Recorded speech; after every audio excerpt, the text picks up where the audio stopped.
보통 우리가 어린 아이들에게 장래 희망을 많이 물어봅니다.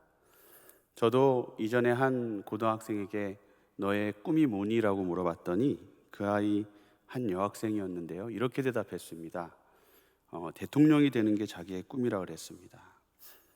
그래서 제가 진지하게 물어봤습니다. 정말 너가 대통령이 되고 싶으니? 그랬더니 진심으로 자기는 대통령이 되고 싶다고 말하는 학생이 있었습니다. 고등학교 2학년이었습니다.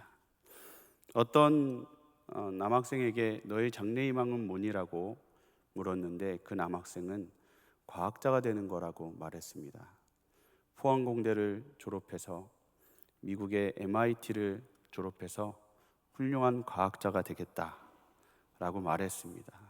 근데 사실 그 아이는 MIT가 매사추세츠 공과대학이라는 건 몰랐습니다. 아무튼 우리 어린아이들은 꿈이 원대하고 방대합니다. 본인의 이상을 가감없이 마음속에 꿈꾸며 희망을 품습니다.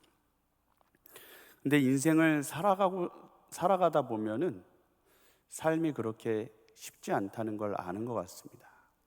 제가 집사님들, 권사님들 사역하면서 하고 싶은 게 뭡니까? 라고 물어봤을 때는 과학자나 뭐 이런 걸 대답하시는 분은 없었습니다. 제가 들었던 것은 가게를 잘 운영했으면 좋겠습니다.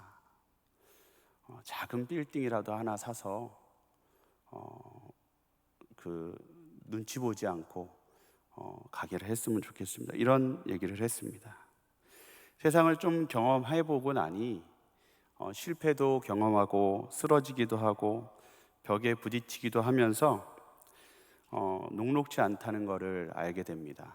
그래서 한없이 이상만을 품지 않고 바라는 것들이 어느 정도 현실을 반영한 꿈들로 바뀌게 됩니다. 현실 감각이 생기는 것이지요. 그래서 꿈이라는 것과 이 현재 삶의 상황, 이 현실이라는 벽은 서로 어떻게 보면 대립관계에 있는 것 같습니다. 현실을 무시하면 우리의 꿈은 한없이 커집니다. 근데 이 삶의 치열한 현실 속에 꿈을 품자고 생각해 보면 우리는 꿈을 포기하거나 점점 꿈을 작게 제한하게 만들게 됩니다. 근데 저는 이러한 현실 속에서 꿈이 작아지는 이러한 모습들이 믿음에서도 나타나는 것 같습니다. 이 광야 같은 현실 속에서 하나님을 믿는 이 믿음, 하나님이 내 삶 가운데 역사하실 거라는 이 믿음을 고백하는 것이 사실은 서로 제한을 받는 것 같습니다. 우리가 매 예배 가운데 전능하신 하나님을 믿는다라고 우리가 매번 고백하지만 가족이 교통사고가 나고 식물인간이 되어 누워있는 그 상황 속에서도 나의 하나님은 전능하십니다 라고 말하는 것은 사실 쉽게 나오는 고백은 아닙니다. 다시 말하자면 삶의 그 광야같이 어려운 그 상황 속에서 하나님을 믿는다라고 말하는, 삶이 어려우면 어려울수록 이 믿는다라고 말하는, 하나님은 모든 걸 할 수 있다라고 말하는 게 쉽지 않아진다는 것입니다. 삶의 현실과 믿음 가운데 역사하실 하나님에 대한 고백이 서로 충돌하는 것이지요. 우리는 그 가운데서 믿음으로 살아야 되는 그러한 삶의 현실 가운데 놓여져 있습니다. 우리의 숙제이기도 하고 우리가 풀어야 될, 이겨야 될 상황이기도 합니다. 오늘 아브라함에 대한 말씀은 하나님이 아브라함을 그런 광야 같은 현실 속에서 어떻게 믿음으로 인도하셨는지를 보여주는 귀한 말씀입니다. 저는 하나님이 아브라함 인생 가운데 보면 광야 속에 놓으신 것이 너무나 확실합니다. 근데 그러한 아브라함을 교육하시는 하나님, 훈련하시는 하나님을 보게 되는데 그 훈련 방법이 상당히 일관성이 있다라는 것을 보았습니다.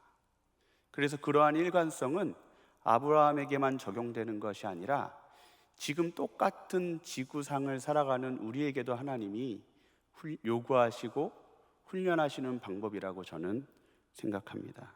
오늘 말씀을 통해서 어떻게 아브라함에게 믿음을 심어 넣어 주시는지, 훈련하시는지 우리가 한번 보았으면 좋겠습니다. 오늘 2절부터 6절 말씀, 특별히 2절 말씀을 보면 하나님이 아브라함에게 말씀하십니다. 내가 내 언약을 나와 너 사이에 두어 너를 크게 번성하게 하리라. 하나님이 아브라함에게 말씀하십니다. 내가 너를 크게 번성하게 할 것이다. 이 번성하게 한다라는 이 단어가 히브리어로 라바라는 단어인데, 이게 창세기에 몇 번 쓰였습니다. 생육하고 번성하라 할 때도 이 라바가 쓰였고, 그 다음에 노아의 홍수 때 막 물이 온 지면을 막 덮을 때, 물이 막 늘어날 때, 그때도 이 단어를 썼습니다. 물이 번성하게 되었다, 이렇게 표현을 했죠. 온 지면을 뒤덮을 정도로 숫자가 늘어나는 것을 라바라고 단어를 썼습니다. 하나님이 그 단어로 아브라함에게 말씀하시는 겁니다. 너의 후손이 이와 같이 온 땅을 덮는 물과 같이 많아질 것이다. 그래서 너를 통해 아주 큰 민족이 나올 것이다. 하나님이 이렇게 말씀하십니다. 그냥 말씀하시는 걸로도 충분한데 안 믿으면 안 된다라고 말씀하시는 것처럼 약속할게 라고 말씀하십니다. 내가 약속한다, 내가 너를 번성하게 한다라고 그냥 말만 하는 것이 아니라 약속하겠다 라고 말씀하시는 걸로도 모자라서 한 번 더 얘기하십니다. 2절에도 얘기하시고 6절에도 얘기하시고, 그것도 강조해가면서 심히, 여기서 나오는 심이라는 단어는 인간을 만들었을 때 심이 좋았더라, 그거랑 똑같은 단어입니다. 그래서 아브라함에게 완전하게 말씀하시는 겁니다. 나에겐 너에 대한 계획과 뜻이 있다. 분명한 강력한 뜻이 있는데, 그게 뭐냐면 너를 통해 한 위대한 큰 민족을 만들겠다라는 말씀을 하셨습니다.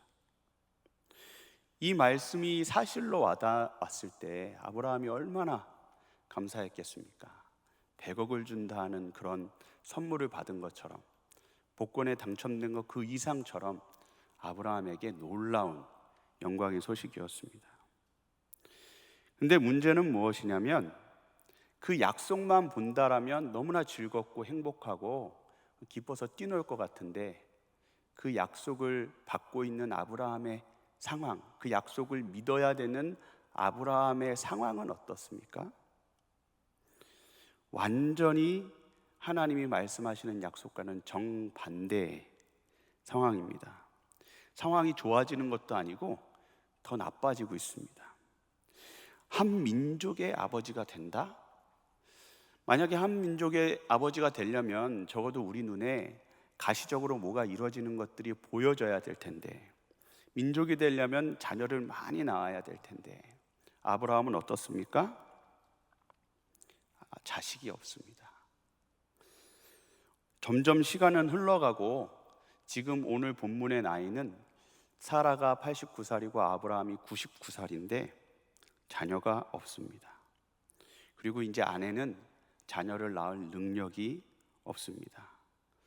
75세 때 하나님 만나고 그때 들어주셨어도 조금 늦을 수 있었는데 아예 지금은 불가능한 상황입니다. 아무것도 할 수 없는 상황입니다. 이 상황 속에서 하나님이 위로의 말씀을 하는 게 아니라 변함없이 강력하게 강조하시는 겁니다. 여전히 너에게 나의 약속이 있다라고 말씀하시는 겁니다. 그래서 오늘 말씀의 핵심 포인트는 무엇이냐면, 하나님의 약속, 하나님이 일하실 것에 대한 그 약속과 아브라함의 현재의 상황은 너무나 극명하게 대비되어 있다라는 것입니다. 현재 상황에서 그 약속을 믿는다는 것이 쉽지 않은 상황이라는 것입니다. 갭이 있는 것이죠. 이러한 갭이 마치 높은 산과 저 깊은 골짜기가 같이 존재하듯이, 하나님이 말씀하시는 그 약속은 나의 지금 상황 속에서는 꿈꿀 수 없는, 전혀 꿈꿀 수 없는 상황 속에 하나님은 아브라함을 허락하셨습니다.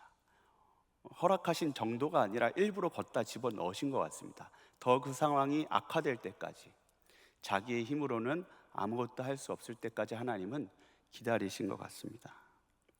이러한 상황 속에서 하나님이 아브라함에게 요구하는 믿음의 훈련이 시작이 됩니다.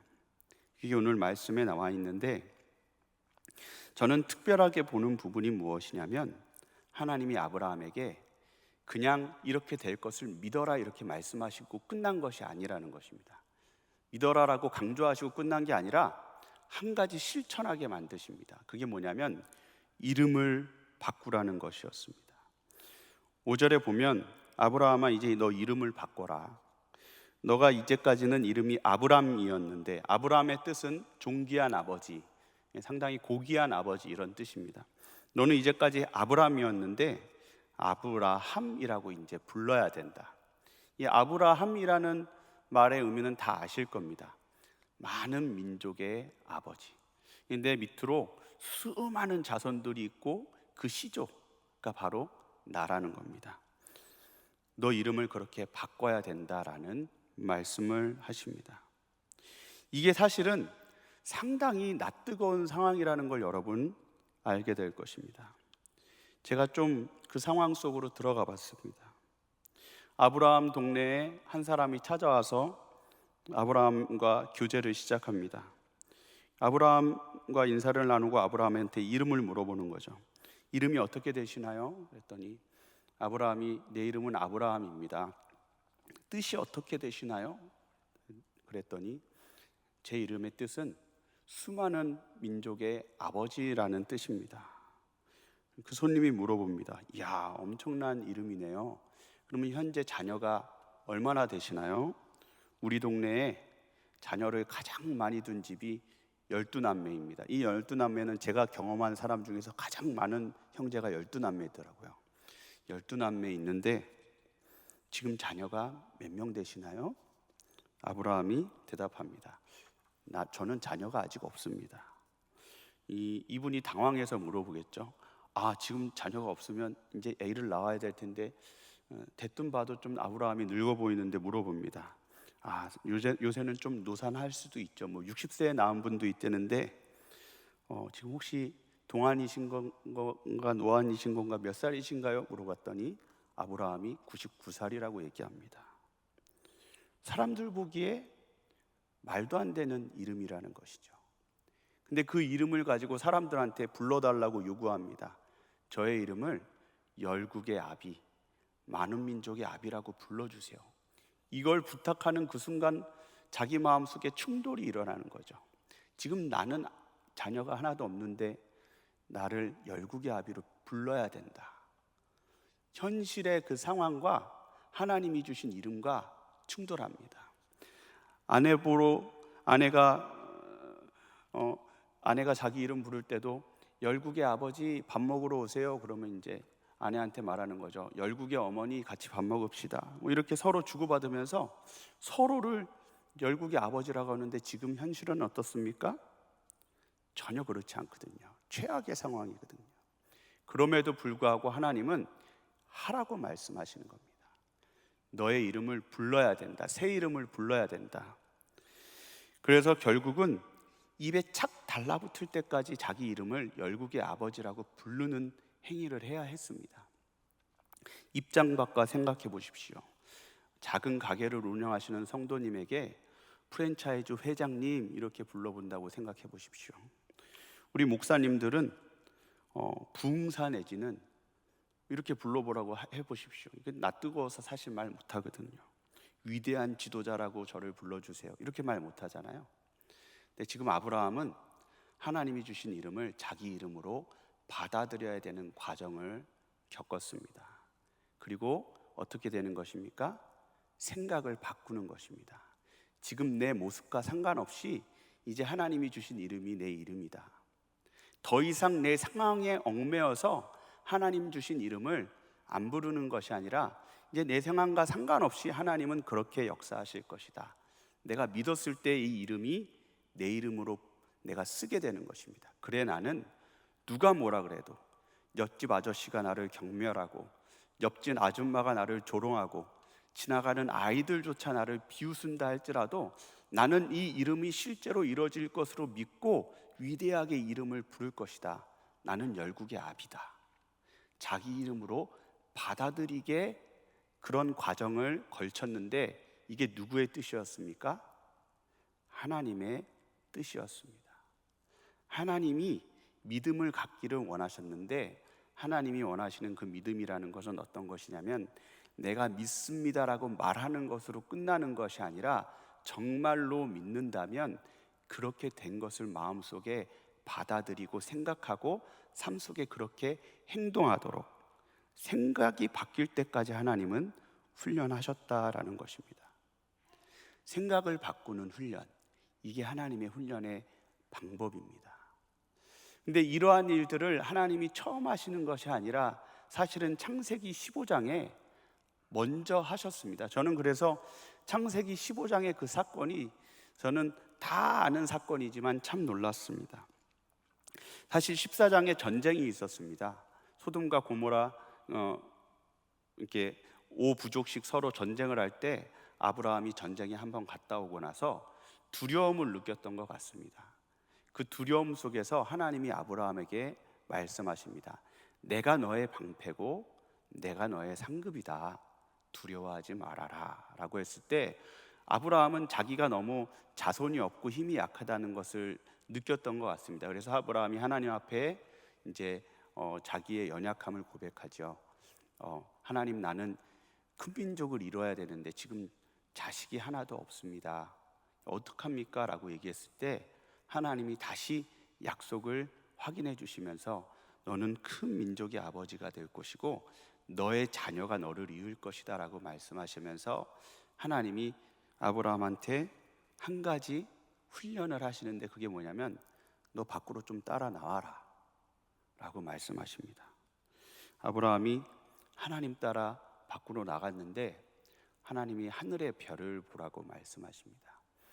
제가 오랜만에 다시 서울에 와보니까 별이 잘 안 보입니다. 근데 여러분 실제로 맑은 하늘에서 여러분 별을 보신 적이 있습니까? 저는 여름 휴가 갈 때마다 사진기 들고 별 사진 찍거든요. 은하수가 조금 잡힐 때도 있고 그렇습니다. 근데 하늘의 별이 정말 많습니다. 아마 아브라함이 그 별을 세기 시작했을 겁니다. 근데 여러분 아시겠지만 별은 못 셉니다. 왜냐하면 너무 많기 때문입니다. 하나, 둘, 셋, 넷, 100, 200, 만, 억 세다가 아브라함이 하나님 못 세겠는데요 이렇게 말했을 때 하나님이 말씀하십니다. 지금 너가 보고 있는 그 별의 수보다 더 많이 너의 후손이 그렇게 될 것이다. 근데 아브라함이 그때 말도 안 되는 소리 하지 마세요라고 부정하지 않았습니다. 성경 말씀 보시면 이렇게 기록하고 있습니다. 15장 5절 6절 말씀에 보시면 그를 이끌고 밖으로 나가 이르시되 하늘을 우러러 무뼈를 셀 수 있나 보라. 또 그에게 이르시되 내 자손이 이와 같으리라. 아브라함이 여호와를 믿으니 여호와께서 이를 그의 의로 여기시고.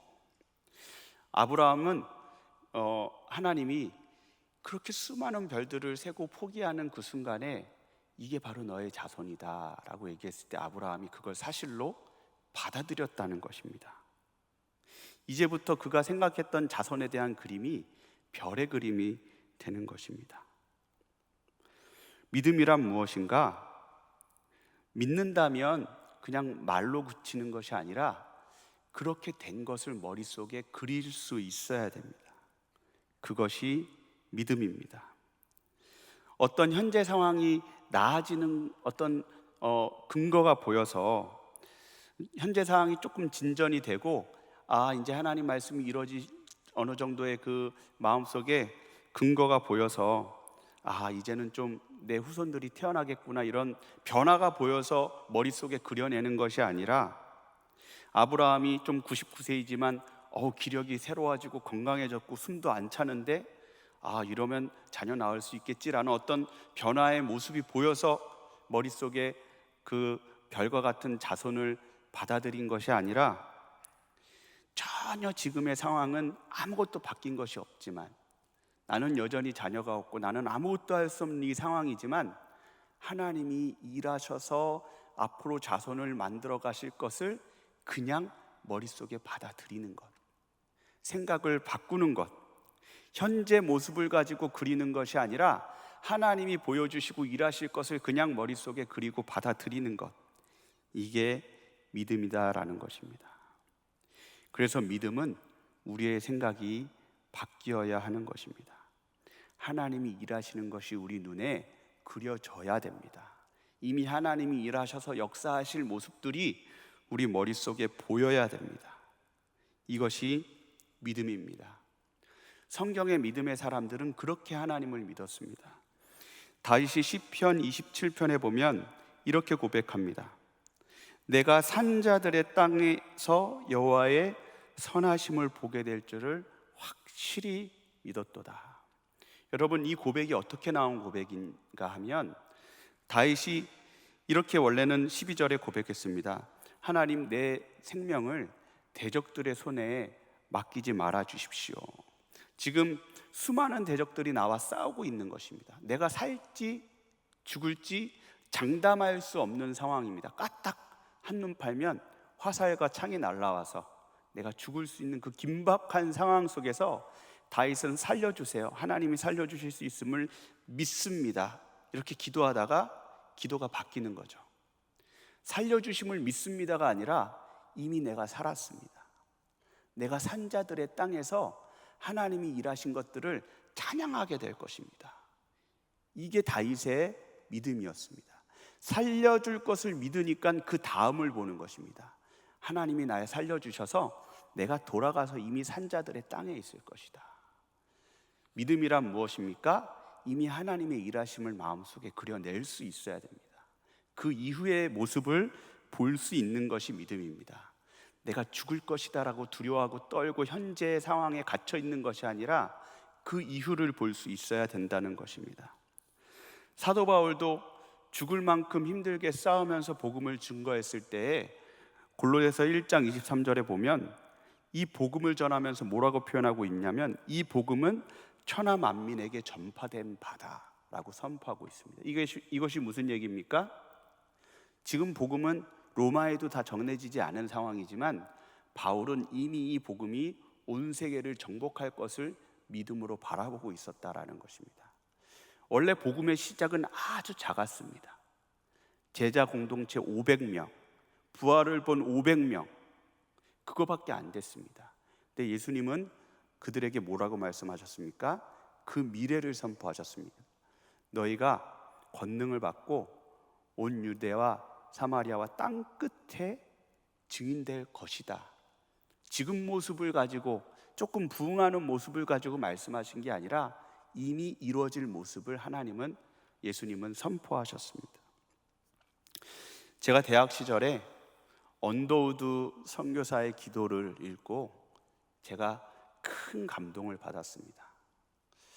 언더우드 선교사 기도 문 속에는 언더우드 선교사가 엄청나게 어려움 속에 사역을 시작했다는 것을 알고 있습니다. 제가 그 기도문을 한번 보겠습니다.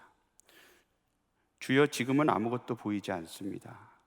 주님, 메마르고 가난한 땅, 나무 한 그루 시원하게 자라오르지 못하고 있는 땅에 저희들을 옮겨와 심으셨습니다. 주께서 붙잡아 뚝 떨어뜨려 놓으신 듯한 이곳, 지금은 아무것도 보이지 않습니다. 보이는 것은 고집스럽게 얼룩진 어둠뿐입니다. 조선의 마음이 보이지 않습니다. 저희가 해야 할 일이 보이지 않습니다. 그러나 주님, 순종하겠습니다. 겸손하게 순종할 때 주께서 일을 시작하시고 그 하시는 일을 우리의 영적인 눈이 볼 수 있을 날이 있을 줄 믿나이다. 믿음은 바라는 것들의 실상이요 보지 못하는 것들의 증거니라고 하신 말씀을 따라 조선의 믿음의 앞날을 볼 수 있게 될 것을 믿습니다.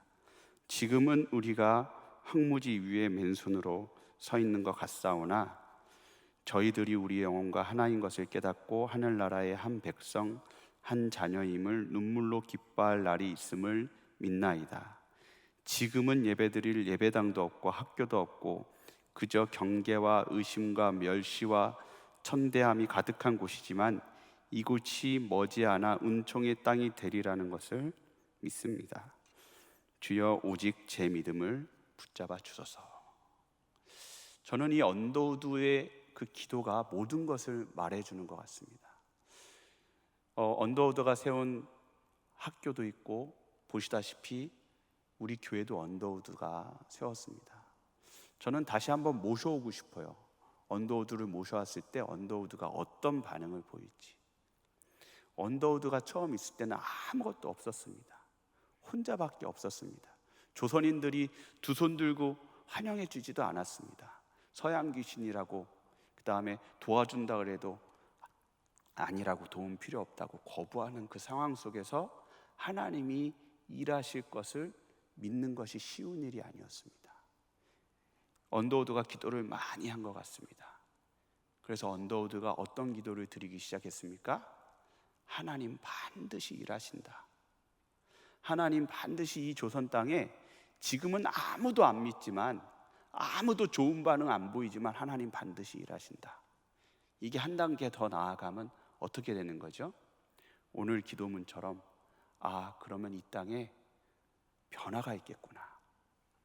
이 땅에 복음으로 가득 차겠구나. 세문안교회라는 교회뿐만 아니라 수많은 예비된 주의 백성들이 주님 앞에 예배드리고 주님께 돌아와 하나님 증거하는 그런 나라가 되겠구나. 믿음의 결과는 무엇입니까? 결국 열매가 나타나는 것이죠. 믿는 사람은 지금 상황 속에서 기도하는 것이 아닙니다. 어떻게 기도하는 것입니까? 하나님 일하실 그 열매를 그려보면서 기도하는 것입니다. 그것이 믿음입니다. 여러분, 하나님을 믿는다라고 고백하기 원하신다면 하나님이 하실 일들을 신뢰하십시오. 정말로 신뢰하신다면 이제 구체적으로 한번 그려보십시오. 하나님이 어떻게 일해 가실 것인가? 화가가 그림을 그려내듯 하나님이 어떤 그림을 그릴 것인가? 지금 상황이 어떤 상황이라도 상관없습니다. 하나님이 어떻게 일하실 것인가? 저는 기도할 때 기도 노트를 씁니다. 근데 가끔씩 정말로 이거는 아무것도 안 될 것 같은 처절한 상황들이 찾아옵니다. 몇 번 안 되기 때문에. 근데 그런 상황 속에서 제 안에 묘한 오기가 생긴다는 걸 알았습니다. 그래, 지금은 아무 일도 일어날 수 없는 처절한 상황이지만 이 상황을 내가 기록해야겠다. 기록하는 이유가 무엇인지 아십니까? 응답될 걸 알기 때문에. 응답되고 나서 원래 이렇게 크나큰 절망적인 상황이었지만 하나님 일하실 것을 알기 때문에 나중에 평생 잊지 않고 살아가려고 제가 현재 처절하게 어려운 그 상황 자체도 기도 노트에 적어 놓습니다. 이렇게 적어 놓으면서 하나님 앞에 고백하는 겁니다. 지금은 정말로 아무것도 할 수 없는 상황이지만 하나님이 나중에 바꾸실 것을 알기 때문에 제가 간증하려고 이 상황 그대로 적습니다. 하나님이 일하실 것을 믿으면서 기도하는 것, 그것이 하나님이 아브라함을 훈련시킨 방법인 것입니다.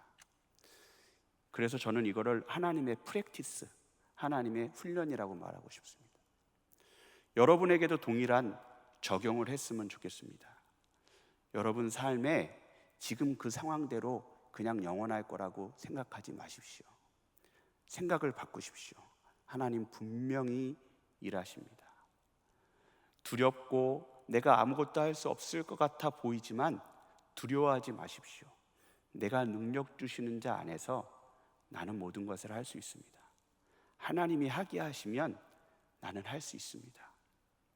여러분이 지금 정말로 응답되지 않을 것 같은 그 정말로 인간의 방법으로는 답이 보이지 않는 기도 제목이 있으면 하나님 앞에 가지고 아브라함처럼 나아가 보시기 바랍니다.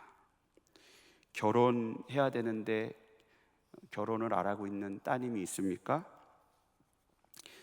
하나님 너무 힘드네요. 안 될 것 같습니다 라고 말하지 마시고, 그렇게 말하지 마시고 하나님이 여러분을 잠시 따라 나오라 그럽니다. 야, 너 딸을 위해서 기도하는구나. 잠시 날 따라와라. 저 지금 결혼식 하는 거 보이니? 저 드레스 입은 저 예쁜 저 여인 너의 딸이다. 그렇게 기도하는 겁니다. 하나님, 우리 딸이 하나님 예비하신 신랑 만나서 아름다운 결혼식을 올릴 줄 믿습니다. 기도가 바뀌어야 됩니다. 그러려면 여러분 생각이 바뀌어야 됩니다. 하나님은 딸의 결혼을 위해서 기도하는 여러분을 밖으로 다시 나오라 그럽니다. 너 잠깐 나와봐라. 저기 지금 산후조리원에서 아기 안고 수유하는 저 여인 보이니? 저거 너 딸이다. 그렇게 기도하는 겁니다. 하나님이 예비하신 아담을 붙여주셔서 이미 가정을 크게 이룰 줄 머릿속에 그려가면서 그렇게 될 줄로 믿습니다. 그렇게 기도하는 것입니다. 안 이루어 주시면 어떡하지? 간절히 이루어 주세요 하는 기도보다도 강력한 것은 하나님이 이루어 주실 걸 머릿속에 그려가면서 기도하는 기도가 더욱 강렬하다라는 것입니다. 여러분, 가정이 힘들고 무너질 것 같아서, 망할 것 같아서 고통받는 분들이 있습니까?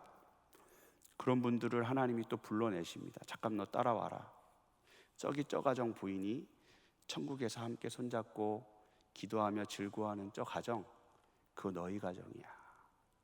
그렇게 기도하는 것입니다. 하나님, 지금은 우리 가정이 다 무너지는 것 같고 우리 자녀가 하나님 떠나서 이대로 죽을 것 같은 이런 어려움 속에서 하나님의 뜻이 무엇입니까? 당연히 구원받고 천국 가는 거죠. 그러면 그렇게 기도하는 겁니다. 우리 자녀가 주님 만나고 천국 가 있는 모습을 그려가면서, 우리 사랑하는 남편이 하나님을 만나고 예수님을 영접하고 예수님 안에서 구원받은 모습을 머릿속에 떠올리십시오. 그려내십시오. 그리고 기도하는 겁니다. 우리의 생각이 바뀌어야 됩니다. 말씀을 마무리하도록 하겠습니다. 아브라함은 광야 같은 정말로 아무것도 할 수 없는 그 현실 속에서 하나님이 일하실 것을 머릿속에 그렸습니다. 나는 열국의 아비가 될 것이다. 새로운 그림을 그렸습니다. 현재 아무것도 할 수 없는 그 모습을 자기 모습이라고 받아들이지 않고, 아니다, 하나님은 나를 통해 일하실 것이다. 자기에 대한 생각을 바꿨습니다. 내 현실이 그냥 내 미래가 될 거라고 하나님을 제한하지도 않았습니다. 하나님이 새롭게 역사하실 것을 머릿속에 그렸습니다. 여러분도 두려운 그 순간에 여러분의 생각을 바꾸십시오. 나는 할 수 없지만 하나님은 반드시 그런 나를 통해서 일하실 것입니다. 하나님이 여러분과 함께 일하실 것입니다. 일하고 계시고 앞으로 더 크게 일하실 것입니다.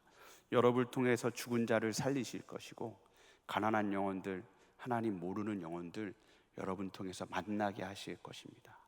하나님 여러분 사용하실 것입니다. 그것이 하나님이 여러분을 통해 그리고 계시는 그림입니다.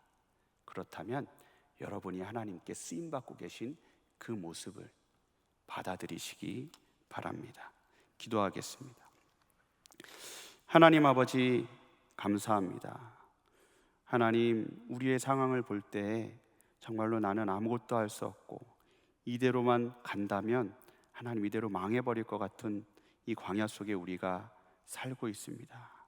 하지만 하나님이 나와 함께 하시고 하나님이 나를 버리지 아니하시고 하나님이 나에게 힘 주시면 내가 그 능력 주시는 자 안에서 모든 것을 할 수 있음을 믿습니다.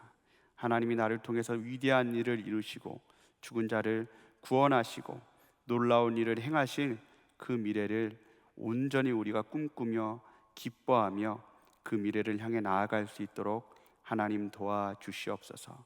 우리의 짧은 소견으로 하나님의 능력을 제한하지 않을 수 있도록 도와주시옵소서. 감사드리며 예수님의 이름으로 기도하옵나이다. 아멘.